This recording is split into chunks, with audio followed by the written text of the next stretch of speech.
Culture Pastor. Okay, Cody. You know what I love about From?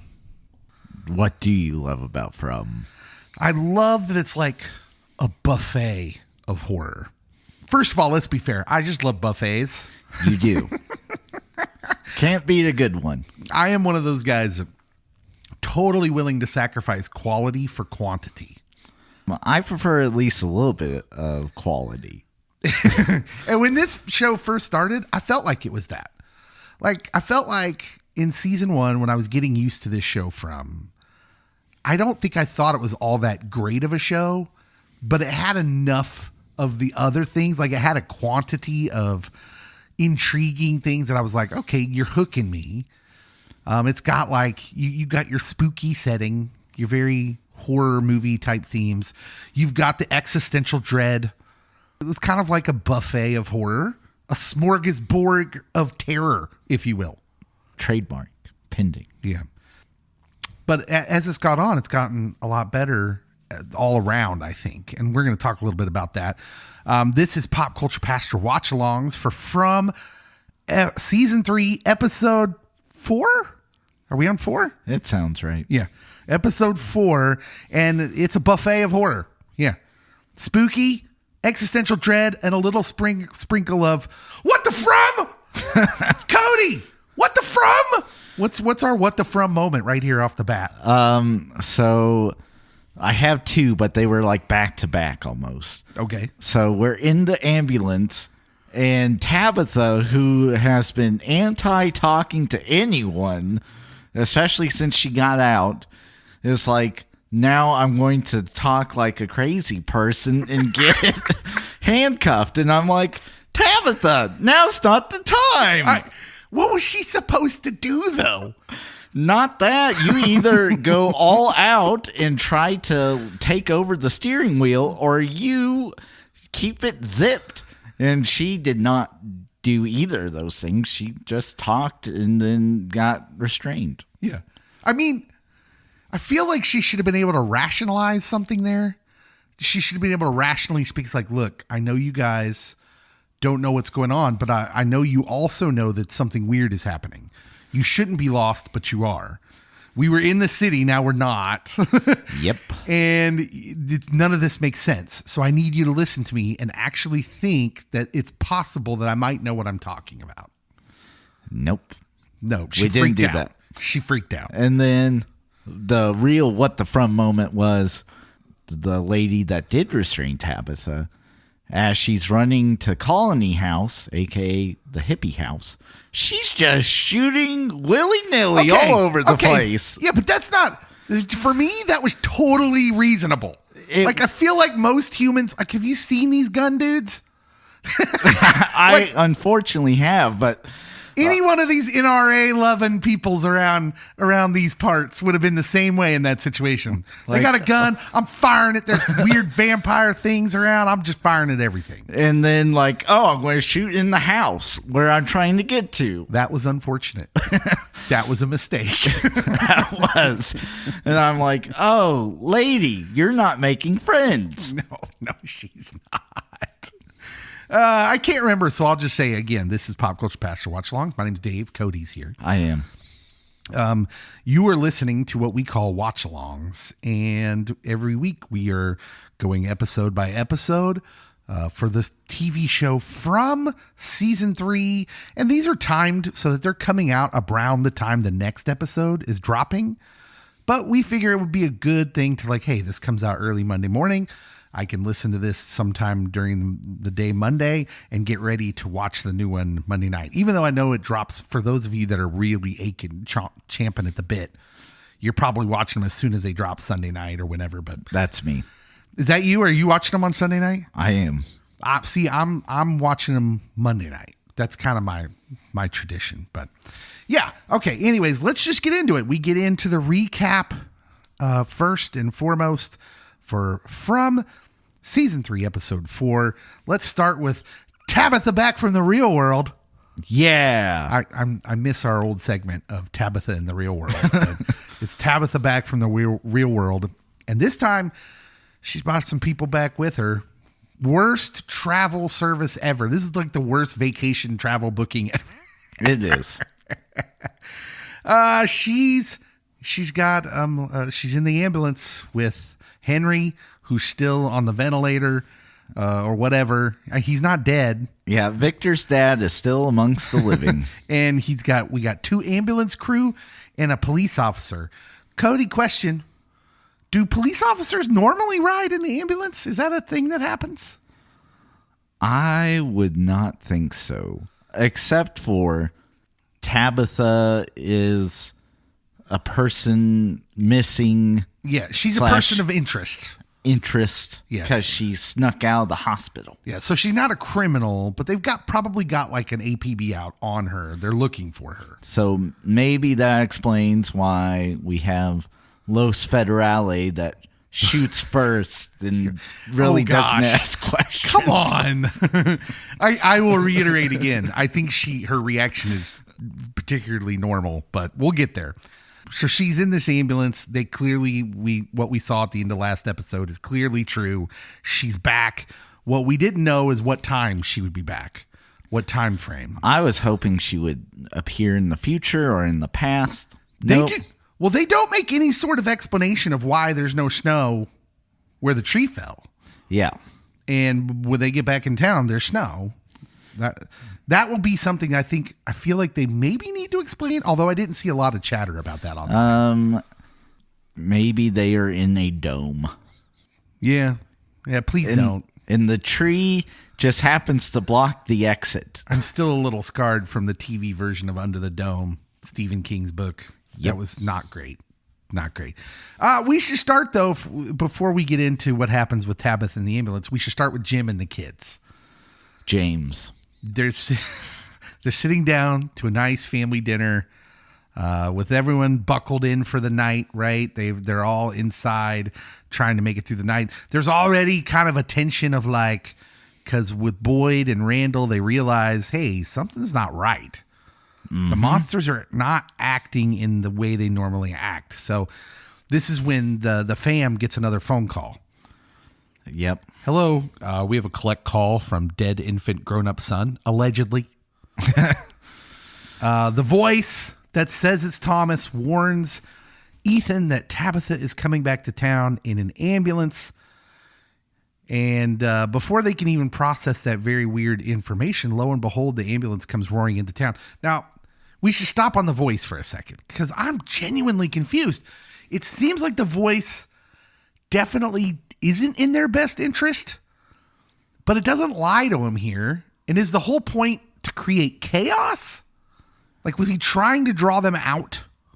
So now I do have a Fromspiracy around that. All right. Fromspiracy! Bonus. Yes. So I think that maybe all the weird vampire creatures and random voices are people that were associated with either this group or previous groups that died out in the real world. And so they are being reanimated, if you will, in the From world. Oh, interesting. And so maybe there is like inklings to do right by your persons that you care about, but overall you're still like, we gotta kill you. Well, to build on your Fromspiracy, that would make this place hell. It would. Like these people who've done bad out in the world, that would explain all the old-timey costumes. They've done bad out in the real world, and they come and they're these weird blood-eating monster things. But then you have to explain the people that are just stuck there. And would that be like your Christmas Carol moment? Like these are people getting a glimpse of what hell is, but they still have time to try and change their ways. Or is this purgatory? Is it purgatory? I'm not Catholic. I need a Catholic person to come and tell me what purgatory actually is, but I could go with that. It's a place in between. So the voice warns them that Tabitha's coming back to town. Then it almost immediately does. Ethan bolts to go help Mom and then is quickly rescued by Boyd and Randall, who'd been on the bus, of course, and see all this going down. Clearly, when Ethan runs out of the house, they're all like, "Oh, hey, You're not supposed to be here, buddy." The townsfolk jump to trying to rescue the ambulance crew. They're all in it. So it's made difficult as the monsters are engaging in a different way than they previously had. Two of the paramedics are fooled Jabronis by the body in the road. Everyone at the same time with Tabitha's like, "Oh no, don't do that."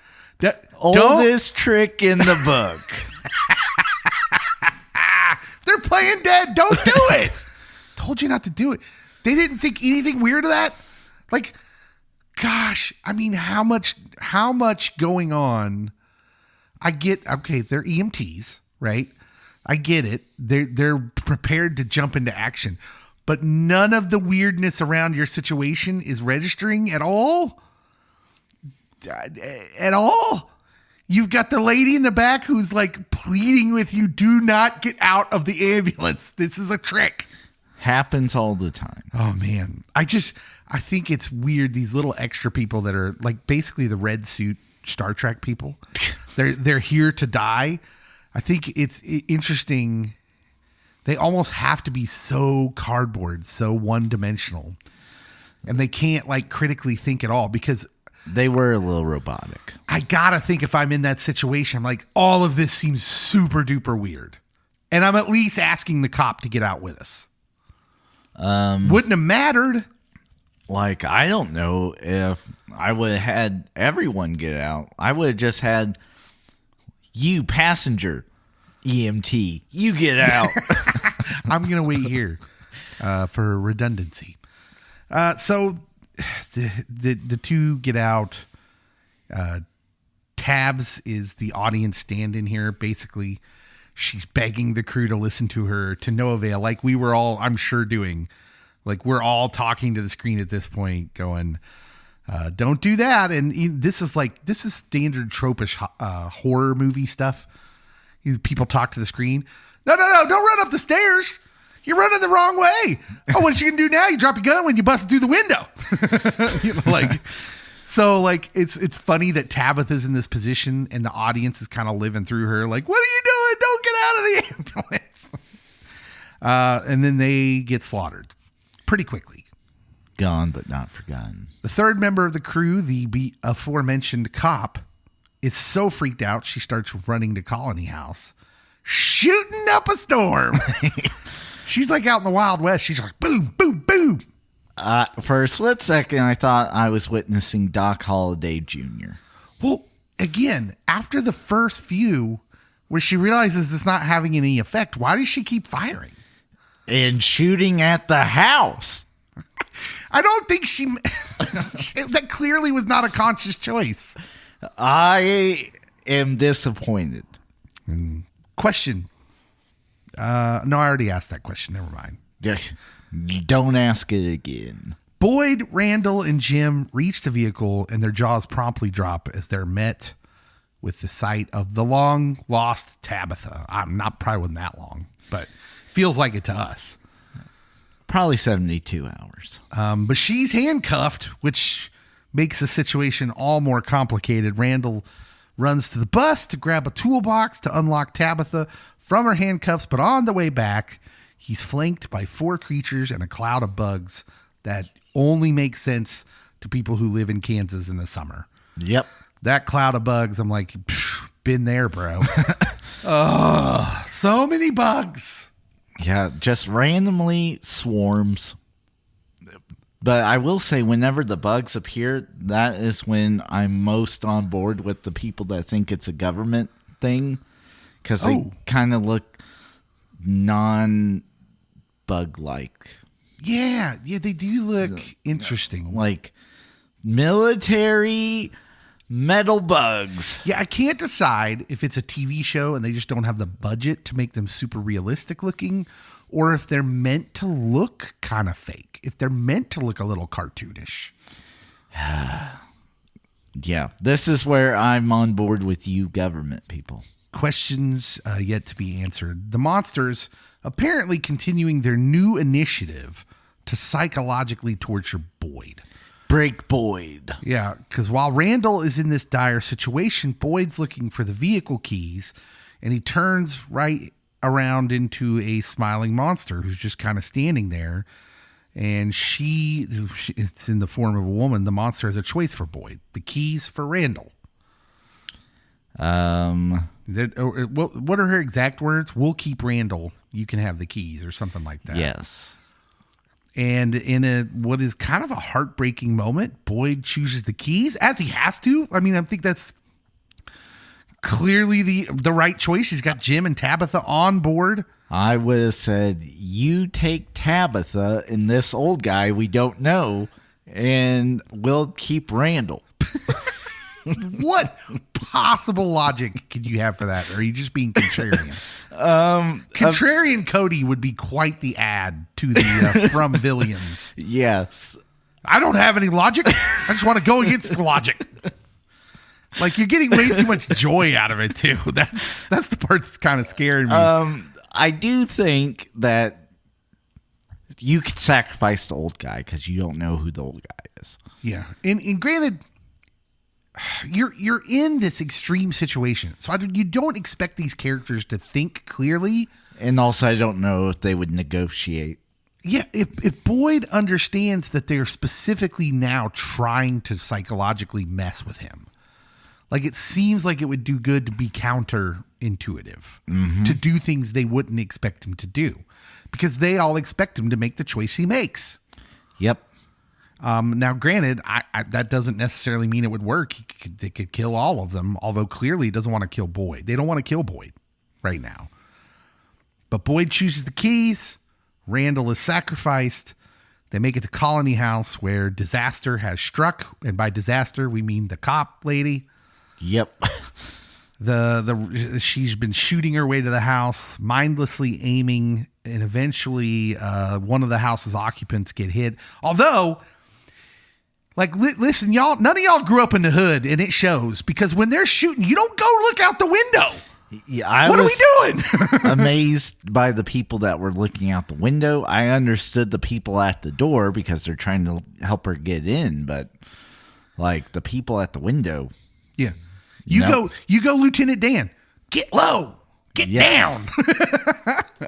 And no, they go to the window, and one of them gets shot, and the cop eventually gets let in by a very incensed Colony House. Things are tense at Colony House.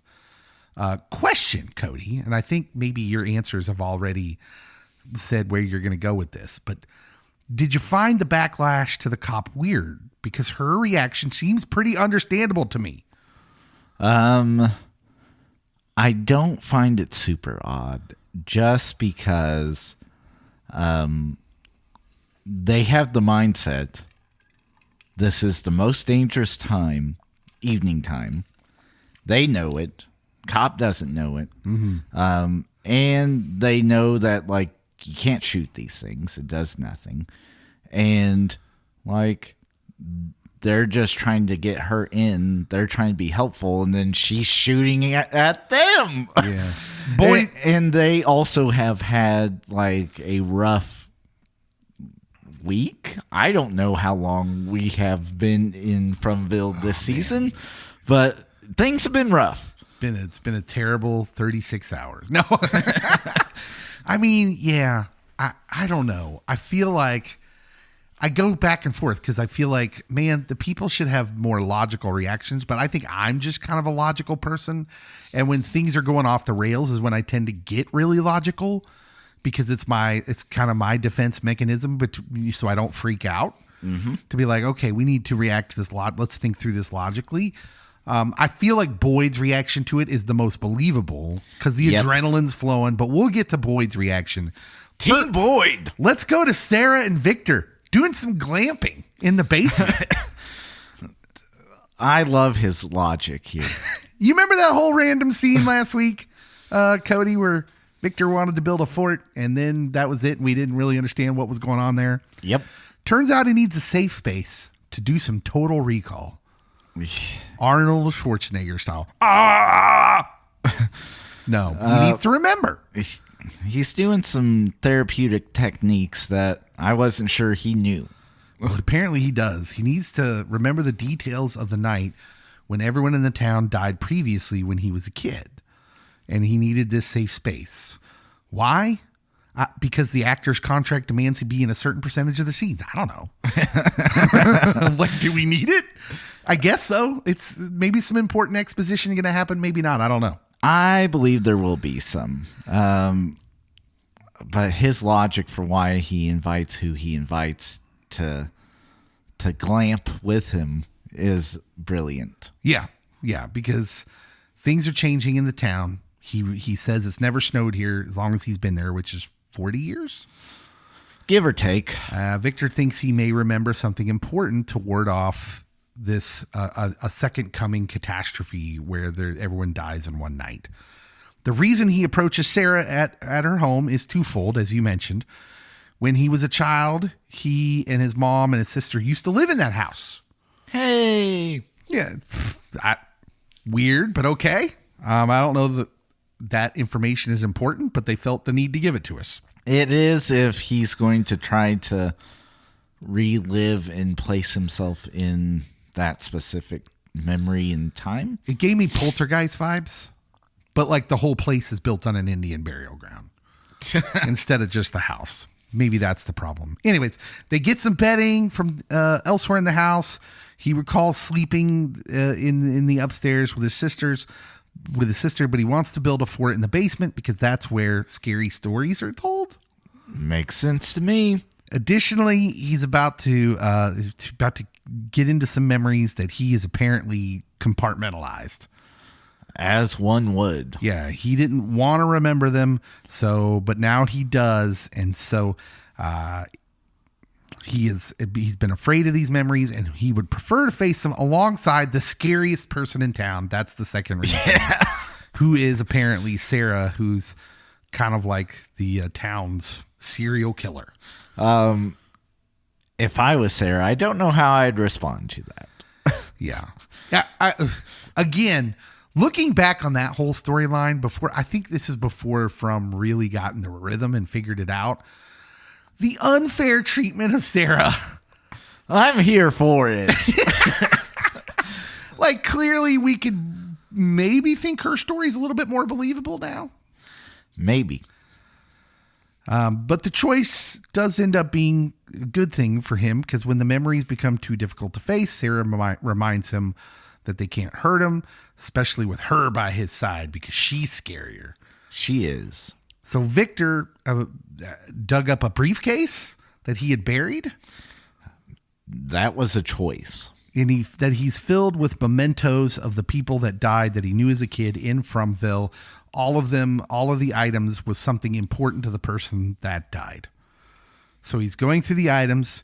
He's remembering some people when he realizes he has no mementos for Christopher. Oh, Topher. The all-important Christopher, who now, there's no way around this. Christopher's an important figure in Fromville lore, right? Evidently. He reminds me of Jacob in Lost. Like, he's just this dude who's been around before, who we're not sure what and who he is, how he ties into all this, but he's clearly an important figure. For a little bit, I thought he was a creep. Well, that's still might be. That's still on the table, I think. He remembers that Christopher used to make everyone laugh with his puppet Jasper. Oh, heck no, Cody. No, ventriloquism stuff? Nuh-uh.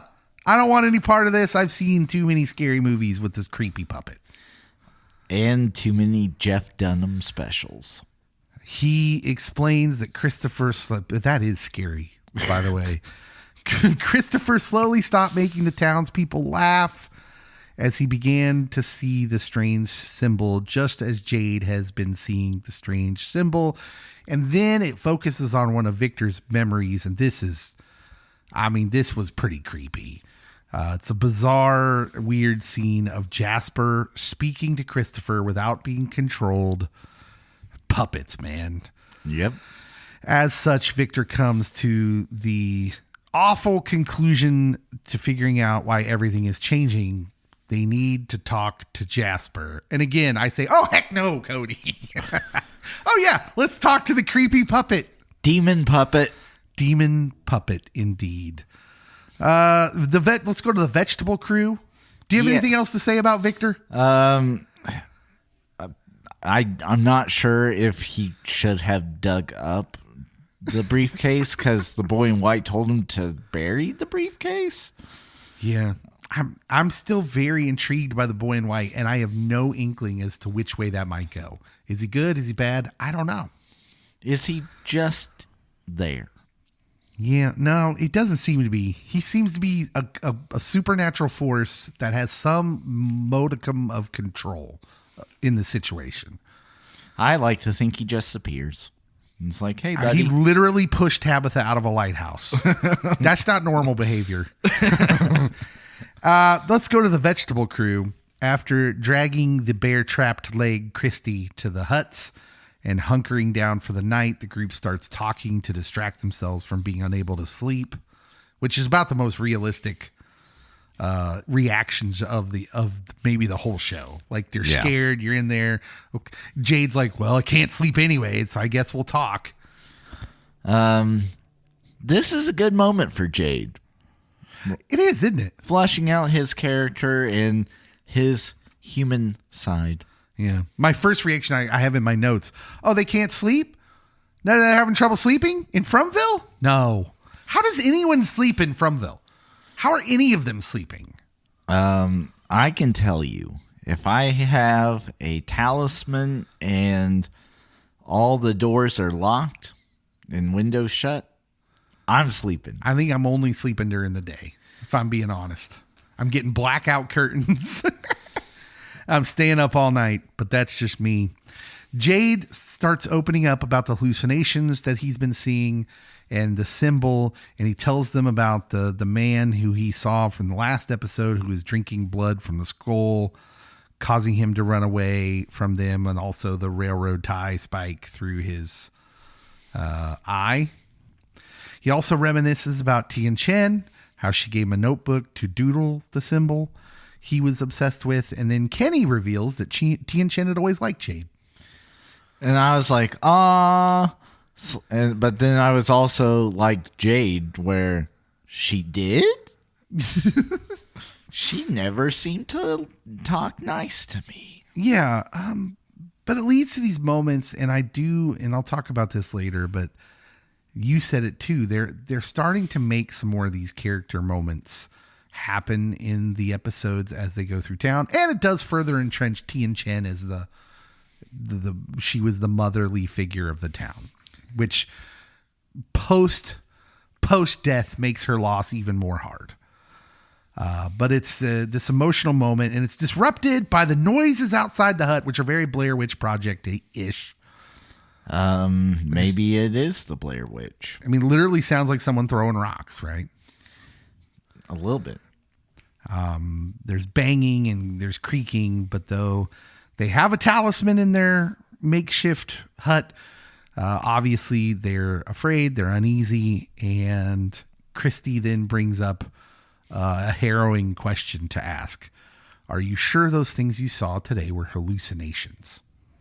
I also wonder, do the talisman only work in certain areas of Fromville? And maybe the weird figure that you all tore apart to free her from the bear trap was to ward off and scare away all the bad people. Yeah. Well, I don't know. There's a lot going on here, and it was hard for me to process it when I'm watching it, because the whole time I'm like, did Dale make it back? Where's Dale? Are we going to find out what happened to Dale, or is he just going to be gone? Dale's gone. Oh, maybe they're throwing us all a loop, and the next episode is just a Dale flashback. We would all love that. Let's go to Colony House, because that's kind of where that story ends. It's like the same place they left us when Jim and Kenny were out there. Yep. They hear the noises, but clearly, if we can count on the same thing happening, they're going to make it through the night, and nothing will come of the noises. So Fingers crossed. Let's go back to Colony House. Boyd, Jim, Tabitha, and Henry reach Colony House. When they reach there, the hippies are in complete panic mode. As hippies are when there's gun shooting cops. Marielle is tending to the woman who got accidentally shot by the ambulance cop. She gets the bullet out. Everybody, exhales for a few seconds, but then she starts choking up blood.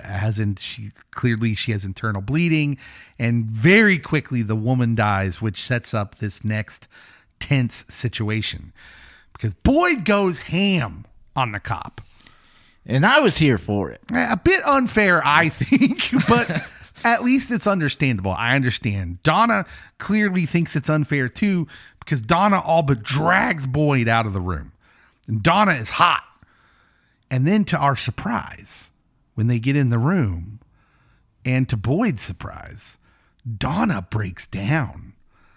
And I thought this was important for viewers to watch too, because it's a good indicator of how no matter how tough, how hard someone seems, everyone has a breaking point, especially in what has got to be a tense and horrifying environment like Fromville. This scene, Cody, was like watching the toughest person you know break down. It's hard to watch, and you can see it affects Boyd the same way. He's shocked. What were you feeling when Donna broke down? So I felt that was kind of the only reaction she could have, and it was good that she pulled him off to the side, because the modality that he was in, the mood he was in, he would have just kept escalating and going, and she knew that wasn't his character, and if he could take a step back, he would calm down. But also, you could tell that this has been a very trying and heavy weighing situation for however long the season has lasted. Yeah. It's really good writing in the sense that if you've never been in a leadership position, a leadership position in a tense situation where everybody is looking to you and what your reaction's going to be to something to base how they're going to react. So Donna's been the spiritual, in a sense, spiritual leader of Colony House this whole time. And it's Colony House takes on her exterior, which is tough. Yep. We're going to be tough. We're going to be rough and resolute. And so she grabs Boyd, drags him in that room, and then just totally breaks down outside of the eyes and the ears of everyone else. And it's also heartbreaking. Do you have anything else to say about that? I really don't think that there was too many tears over Nikki, who was the person that got shot and killed. Yeah, the bathroom lady. The lady who was mad about the bathroom usage, which, to be fair, that's probably got to be a really rough bathroom situation at Colony House. Just saying. How many bathrooms are in that house? 3 tops? I don't know why they haven't built an outhouse. Right? Bonus storylines for this episode. Some of the smaller moments we had. Elgin is still seeing freaky kimono lady, but now in his waking moments. And also she's asking for help. He should have helped her. Yeah, I mean, is this a trick too, or is this some other good force? I like to think that with him not being able to sleep without terrible things happening, I think you might as well risk it for the biscuit. Yes. Tilly tells Fatima that the crow crashing through the window was a bad open. Yeah, Tilly, I'm not buying it from you. She's evil, and that's that. Is everyone on the Tilly's evil train? I just think Tilly is Tilly. Yeah. Not inherently evil or good, just a weird old hippie. By the way, favorite part of the episode is when Donna gets all over Tilly for messing with tarot. Yeah. In this environment, she's like, wait, what? You brought out the tarot cards? Like, what? Oh, the Ouija board wasn't available? Like, what are you doing? Next episode, Ouija board. She's like, all she had to do, like the only other line she could have delivered would be like Clark Griswold's Christmas Vacation line. Like, look around you, we're at the threshold of hell. Why are you bringing tarot cards out? Fatima's tastes have expanded beyond moldy radishes, as I think we all suspected was going to happen, to recently deceased human blood. It is becoming like the Donner Party out there. Yeah, it's clear now. This is not good. And the dread in this storyline is perhaps as high as any dread in the show so far. I just do not please. I hope it's her. I hope she's just turning into a monster and that she's not pregnant, because I don't think I can handle a monster baby being delivered. Demon baby. That would freak me out. And anybody else that was, about to have kids watching this show. Oh, no. What if she has a demon baby, but it comes out able to walk and talk, and it turns out to be Randall? What if it comes out wearing a top hat and a cane and it sings, "Hello, my baby. Hello, my darling. Hello, my ragtime gal"? I like to think it would be Randall singing that. That's a Spaceballs reference, in case anybody was wondering. Finally, Donna and Boyd, after their tender moment, hear a crash and look outside to see Randall on top of the ambulance, very wounded, but very much alive, presumably fully aware that Boyd chose not to save him. Credits and another cliffhanger ending. So I had a thought during the key exchange for Randall. Mm-hmm. I'm like, why aren't you just mowing down these things? You're now in an armored tank, essentially, of an ambulance. It's too. If they're not going to do some of the other details that we already were like, why did you think of this? I needed Boyd to turn into Dale Earnhardt. But what if he hits Randall? You gotta risk it for the biscuit. Again, the biscuit risking. Cody, I'm glad it made you think too, because it made me think, and it's time for Fromspiracy! Fromspiracy. Boyd served in the United States Armed Forces, was in charge of handling logistics during his deployment in Iraq. I don't know if you know what that means. Basically, it means he's in charge of making sure that everything is set.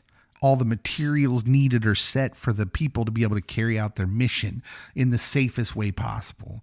So in a very real way, Boyd's job in the military was to save as many lives as possible through preparedness.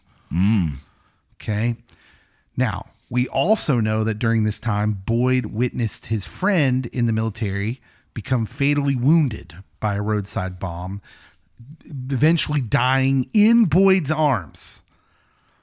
Cody, is this whole show, is Boyd in a coma? And Boyd is basically having residual nightmares about not being able to protect people he's been charged to protect. Are we going to find out that all these people are really in the military, except for the kids, of course? I already deposited that this is like a trauma wing unit. You did. But what if it's just Boyd? If it's just Boyd, then it's kind of weird that we're having the story out in the vegetable garden without him. But, right. I mean, I do think that anything is really possible right now. And this particular Boyd being military, witnessing something traumatic, having night terrors or reliving traumatic experiences is definitely plausible. Yeah, the one thing this Fromspiracy has going for it is the monster's curious decision to make this all about Boyd. Like, they are really torturing him, and how are they going to torture him? By showing him that he can't protect everybody. You got to make choices.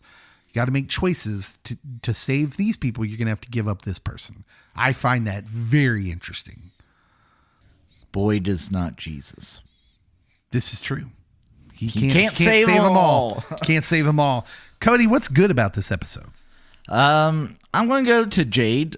A very specific moment where Kenny's writing his mom, and Jade wants Kenny to relay that they all love and miss her and that sort of stuff. And I'm like, Jade, well, just when I think that you are a selfish human being, you go and totally redeem yourself. Oh, were you saying one of the characters who came in bad got some redemption in this awful place?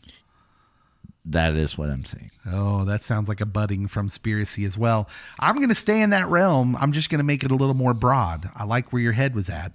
This show seems to be turning a corner this season, Cody. In the beginning, especially in the first season, it was really about the place they were at, the horror, the mystery, the monsters. But as they have gone along, especially so far in season 3, they're giving us these really cool, good character moments. Donna's breakdown in this episode. Kenny's writing the letter to his mom and has the moment with Jade. His interaction with Jade about his mom liking him. We're getting more character-driven storytelling, and I think that's good. Because one of the problems with these kind of shows where there's a high body count makes these shows tricky. Like The Walking Dead, for instance. The Walking Dead, ton of characters, and a lot of them get killed off. And the problem is you keep adding new characters, but you're not quite as into them as the original characters. But you understand why there has to be a body count to make the stakes real. This show's the same, and as it's going along, it's leaning more into the characters that we retain, because I think it knows if you keep killing off characters, you got to do a even better job of making us care about the characters that are left. Sorry, Nikki. Sorry, Nikki. We hardly knew ye. Yes. Except for when you were, upset about the bathroom. Cody, anything not so good about this episode? Ventriloquism. I am not ready for Jasper. Yeah. Jasper, the answer's got to be Jasper. I'm not into this. Jasper's a demon. I think I have a phobia of ventriloquism. Not good. Don't want it. Cody, it's time for our RIP segment. RIP. We are here today to pay our tribute and our respect to the 2 ambulance drivers whose names we did not know, who lost their lives by being ridiculously stupid and not realizing that the lady in the 50s clothes was setting a trap. Maybe it was around Halloween. Maybe. Earth to earth, ashes to ashes, dust to dust. Good riddance. Red suit Star Trek characters. And Nikki. And Nikki. I forgot. Oh, how could we forget? Nikki, may you have eternal bathroom privileges in the kingdom that awaits. Cody, how many, let's see, what should we rate this out of? How many wayward cop bullets out of 10 are you giving this episode? I'll go 8. Yeah, this episode was pretty good. I'm going to go 7.5, 8, 2. I think that's a good placement. Most episodes have been that or better. So, yeah, I think that they're in a groove right now. They're in a rhythm. Yes. We could have done Jasper's, but we're not ready for that. No, not ready for Jasper. Next week, I guess we'll have to talk about Jasper. We're going to get some answers on that soon, I hope. Pray we get some answers. All right. We will see you next week on Watch Alongs. Pop Culture Pastor. Thank you so much for listening.